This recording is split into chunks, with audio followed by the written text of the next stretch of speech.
Pourquoi quand je prie, les choses doivent s'empirer? Pourquoi quand j'ai un sujet de prière, les choses se compliquent? Ce sont des choses que beaucoup de chrétiens se posent des questions et beaucoup m'ont envoyé des questions pareilles dans mon compte Facebook. Bon, je n'ai pas toutes les réponses parce que toutes les réponses, nous les aurons au ciel quand nous serons près du Seigneur. Mais par la grâce de Dieu, je peux essayer de répondre à ça. Dans le livre de Luc, chapitre 18, le verset 1 jusqu'en bas, vous allez voir que dans le verset 1, Jésus nous dit, il faut toujours prier, et toujours, et ne pas se décourager. C'est ce qui nous arrive souvent. On prie pour une chose, et d'abord on n'a pas la chose, et c'est compliqué, le Seigneur ne répond pas, et les situations commencent encore à s'empirer. Il y a beaucoup de réponses sur ça. Je vais commencer à essayer de le répondre un par un dans les différentes vidéos. Et je pense que cela va bénir le peuple du Seigneur.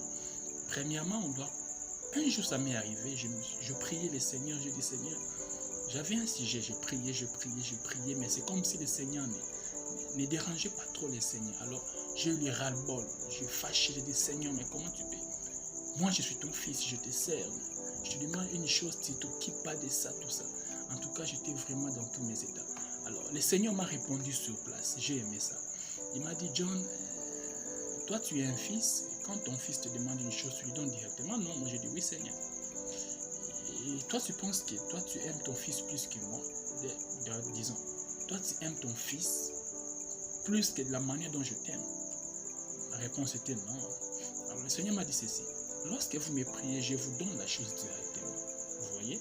Je vous donne la chose directement.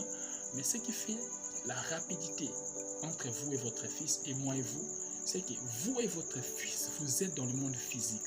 C'est facile. Mais moi et vous, nous sommes dans deux mondes différents. Vous voyez? Moi, je suis dans le monde spirituel, vous êtes dans le monde physique. C'est un peu ça. Je vais dire ceci. Pour qu'une chose quitte le monde spirituel et vienne dans le monde physique, ça ne passe que par la prière et par la foi, c'est-à-dire la confiance à l'être suprême, ou à cette génie que vous priez, tout ça. Ce qui veut dire aussi, ce n'est pas seulement l'histoire des chrétiens et Dieu, même les occultistes et les magiciens, pour obtenir quelque chose de leur génie chez leurs entités, ils doivent prier. Donc la prière, c'est vraiment le chemin auquel nous devons passer. Alors, pourquoi les choses s'empirent? Les choses s'empirent. Dans ces vidéos, je donne d'abord le premier point. Et dans d'autres vidéos, je vais donner les autres points qui vont rester. On doit prier parce que Dieu, d'abord Dieu, prions de Dieu parce que nous sommes des chrétiens. Disons de Dieu, pardon, parce que nous sommes des chrétiens. Dieu nous demande de prier parce que lui, il est dans le spirituel, nous sommes dans le physique. Donc, on doit prier. On doit prier pourquoi? On doit prier parce que Dieu doit passer par les hommes pour vous exaucer.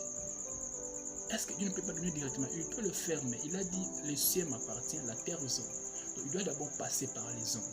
Alors, ces hommes, malheureusement, ça peut arriver que ces hommes sont méchants. Je donne un exemple. La Bible dit que Joseph était un homme bon. Le père de Jésus, le père adoptif, était un homme bon. Mais pour qu'un homme bon puisse exécuter la pensée de Dieu, il fallait qu'un ange puisse intervenir. Vous voyez? Un homme bon, mais un ange est intervenu. Maintenant, supposons que l'homme était mauvais. Un homme est méchant. Un homme qui ne craint pas Dieu. Donc, il faut une intervention. Comme la terre appartient aux hommes, Dieu doit passer par les hommes. Donc, vous devez continuer à prier. Dans d'autres vidéos, je vais encore donner beaucoup d'exemples. Vous allez bien me comprendre. Donc, vous devez prier parce que Dieu doit passer toujours par les hommes pour vous écouter, pour vous exaucer. Vous ne devez pas vous décourager. Je vais donner même 5 points, mais ça c'est le premier point. Donc, comme Dieu passe par les hommes, nous devrons prier, lui demander, Seigneur, donne-moi. Sans la prière, c'est vraiment impossible. Même le maître, prier, même le maître, gêner. Alléluia. Donc, on doit prier, bien-aimé, parce que nous, ce qu'on demande à Dieu, ça doit passer par les hommes. Nous sommes à Kinshasa. Au barrage d'Inga, il y a des courants, mais vous allez voir qu'à Kinshasa, il y a beaucoup de quartiers qui sont dans les noirs. Est-ce que dans le barrage d'Inga, il n'y a plus de courants? Il y en a.